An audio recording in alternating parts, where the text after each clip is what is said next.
Scituate's annual town election is May 31st, 2025 in that high school gym from 8 a.m. until 6 p.m. Two select board seats are contested. In position one, it's Mary Ann Lewis versus Freya Schlegel, and Miss Schlegel joins us now. Freya, good to see you. You are busy on that campaign trail, so let's jump straight to it. Why the select board? Why now? I love Scituate. I have lived here since I was a kid. I was 15 when I moved here. I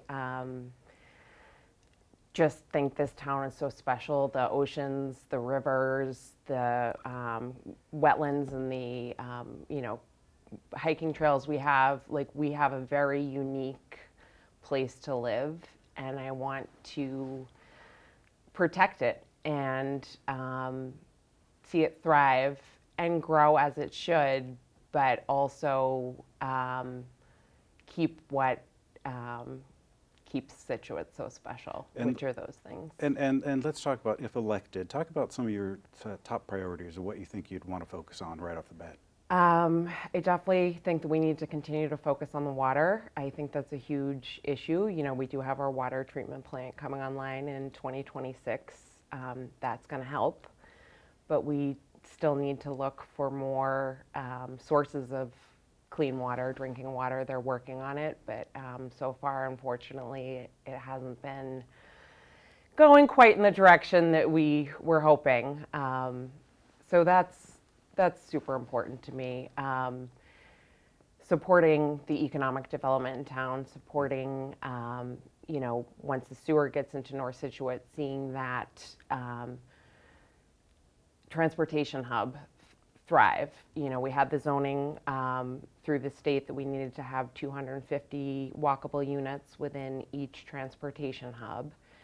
And it would be awesome to see the sewerage in North Scituate, seeing that get developed and thrive, and perhaps getting some of this, low-income housing in these transportation hubs, because it makes sense. Like, leave the wetlands alone and focus on progress in these communities. I mean, if you look at Greenbush, when I was a kid, I used to work at Morning Glories, and I don't want to say it was a dump. It wasn't a dump, but there was a lot of, broken down cars back there. We did have the tennis club back there, but now with the train and the development in that area, we have all of these amazing restaurants going in. You know, CP's just expanded.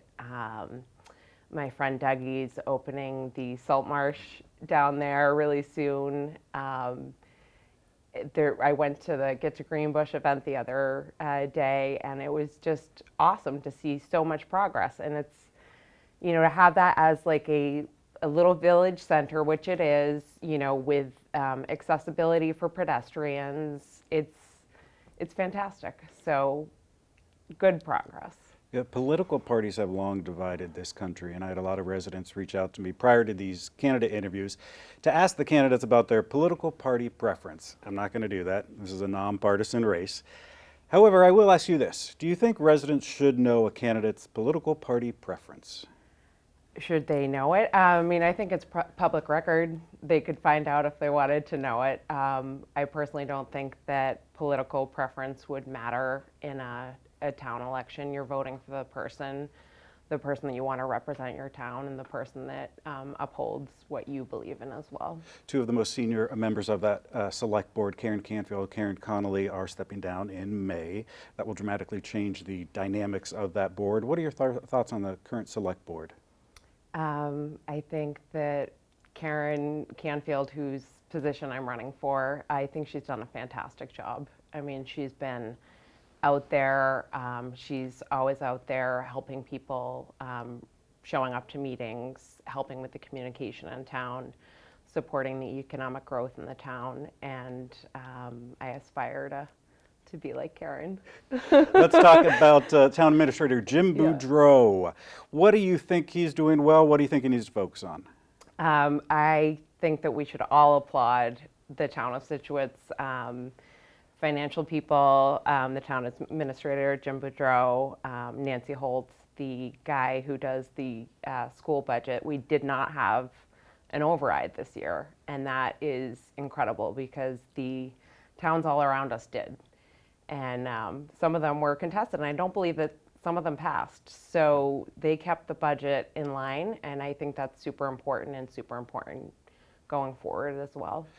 Let's go to the coast, Situate's coastline. Do you think the town's doing enough to protect homes along the coast? Yes, we are doing work right now on the seawalls. The work they did at Minot, was that last year or the year before? They put the sand and gravel down at Minot, and I was talking to a resident the other day. That worked. Their houses are no longer shaking. Can we do more? I think we're going to have to do more. Sea levels rising, our ecosystem is changing, and yes.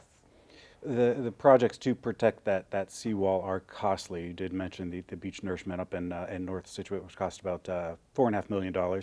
We currently have the Oceanside Drive seawall repair going on. That's about $6 million.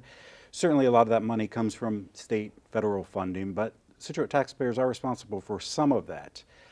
Now, the town has done betterments in the past. They used betterment. For people that don't understand betterments, it is it's a tax increase on specific properties. Scituate did this for the Cedar Point when they had the sewer put in. Would you support betterments on homes along the coast to help fund seawall repair? I believe that those seawalls and whatever other mechanisms we can figure out for foreshore protection, it's the responsibility of the whole town. Like, it is having that seawall, having that berm in Egypt, it's stopping the flooding from coming in, not just to the residents there, by the pond at Egypt Beach, but also further inland if the water comes in. So I do believe it's our community, and we should all work to protect it. Let's stay with the coastline beaches, specifically beach parking. At this last town meeting, Scituate voters approved increasing beach parking fines from $50 to $150. That decision was unanimous. A few days after, there was a little pushback on the line. The Scituate resident Heat Clark wrote, "Oregon's coastline is entirely public and protected. It belongs to everyone." Then Scituate resident Dina Dre wrote, "I grew up very differently from most of my neighbors here in Scituate. I don't share the same mindset as many of the wealthier folks who live on the ocean and sand, or view the ocean and sand as private property, and seem determined to limit access to those who don't have the same privilege to live right on the water." Should beach parking be free and open to everyone? Is a beach sticker $35 now? I believe so. I think that we should keep that cost low. I think that it's not that difficult to find $35 and put a sticker on the back of your car in the place they tell you to, and when you park at the beach. But I do believe that other people should be able to enjoy our town as well. Like, I know we do sell some out-of-town beach stickers. I think that's good. That brings in some revenue. I'm not sure what the cost of those are now. I think they did just bump them up, right? I believe so. But I don't know, maybe we could have a shuttle bus from North Scituate going down to Minot. We could perhaps explore other options to allow other people to enjoy our beaches without cramming our parking lots. We have very limited parking at the beaches. I know there's 4 spots that are reserved for out-of-town guests at Peggotty, and perhaps we could do that at the other beaches, have just a limited amount, first come, first serve. I'm not sure. You're a local business owner. Let's talk about local businesses. Do you think the town is doing enough to support local businesses? I think the town, the different village hubs are doing well, supporting each other. I do believe the businesses are thriving in this town. After COVID, it seems like everyone's picking up. You're out and about, there's people around. I think that's awesome. The Chamber of Commerce does the Scituate Heritage Days, the Fall for Scituate. The EDC is very involved. I was the liaison to the EDC when I was on the Water Resource Commission, and they do a lot of great work. The See Scituate campaign So I do think that they are trying to support, these mom and pop shops. Okay, let's switch over to Old Gates. At the last town meeting, Scituate residents gave the select board the authority to move ahead with exploring housing on that Old Gates site. Do you agree with that? Do I agree with that? Do you think Old Gates should be housing? I think it's tricky. It's a tricky situation over there at Gates. There's a lot going on there. There's a lot to be addressed. There is the current Council on Aging there, which they're very, very busy. They have all kinds of programs and activities going on, and they are already asking for more parking. We have a very busy and engaged rec center, ball fields, tennis courts, pickleball.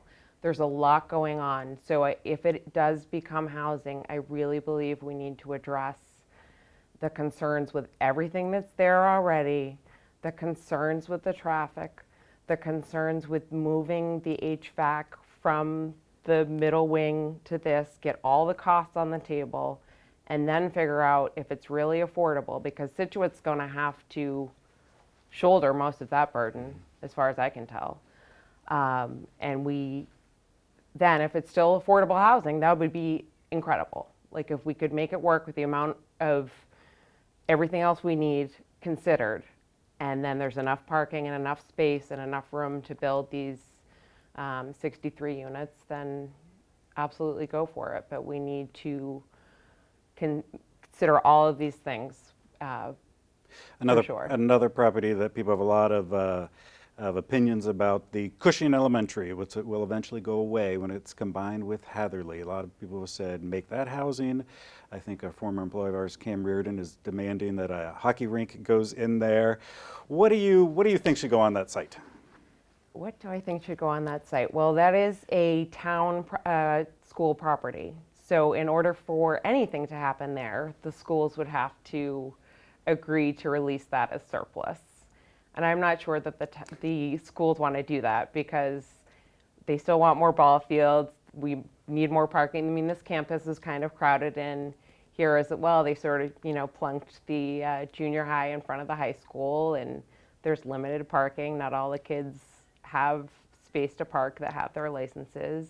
And it's very, very busy up here. If you come to a sporting event or a event at the PAC, or, we have a lot to offer, and I think that it makes sense to me to make it more of this campus. I want to note that the planning board did tell me that if it was to change to a municipal use, it most likely would have to be a school, a library, or a other municipal use, as opposed to a hockey rink, unfortunately. For Kim, he's not. Unfortunately for some. Let's talk town of Scituate overall. How do you think we're doing? I think that Scituate is the best place to live, and I've lived in a lot of places. I was born in England. I lived all over the Cape. I lived down in Florida, and I love Scituate. And I think that we have definitely grown and changed since I moved here. A lot of development has gone on, but a lot of positive development. And I think that we're doing good. We certainly have a lot more work to do. Good. All right, one last time, Freya. Why should residents vote for you on May 31st? I have the time to commit to Scituate. My kids are growing up now. My son's going to be a junior in high school. My daughter's away at college. I live here full time. I work here full time. My family is here. My parents are here. My extended family's here. And I love Scituate, and I hope to create more opportunity for conversation and connection with the town. Schlegel, appreciate your time. Thank Yeah. you very much. And Thank remember, you. folks, that election, May 31st, 8 a.m. to 6 p.m. in the high school gym.